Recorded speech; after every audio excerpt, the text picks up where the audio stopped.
అరణ్యంలో ఓ చెట్టు మీద ఒక ఆడపక్షి మగపక్షి గూడు కట్టుకుని నివసిస్తున్నాయి. ఒక వేటగాడు అరణ్యంలోకి వచ్చి ఆ ఆడపక్షిని గురి చూసి బాణం పెట్టి కొట్టాడు.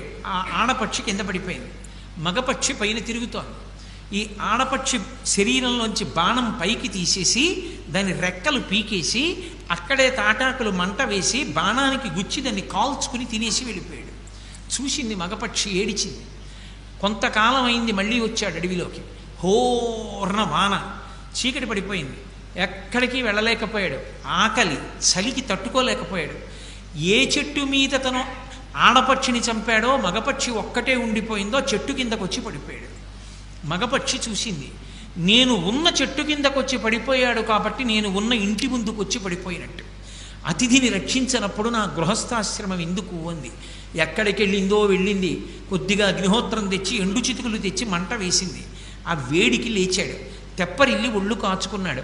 ఆకలితో నకనకలాడిపోతున్నాడు. ఇంటికి వచ్చిన అతిథిని ఆదరించని నా బ్రతుకెందుకని చిన్న పక్షి గాలివానలో వెళ్ళి ఏమీ తేలేక తానే అగ్నిహోత్రంలో పడి చచ్చిపోయింది. చచ్చిపోయిన పక్షిని బోయవాడు తిని బ్రతికాడు. బ్రతికి బట్ట కట్టి ఇంటికి వెళ్ళాడు.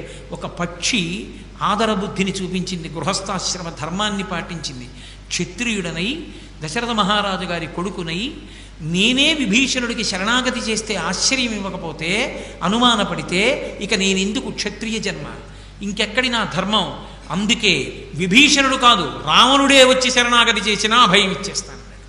రావణ విభీషణులకే కాదు, సకృదేవ ప్రపన్నాయ తమాస్మీతి చయాచతే అభయం సర్వభూతేభ్యో దదామ్యే తద్వ్రతం మమ.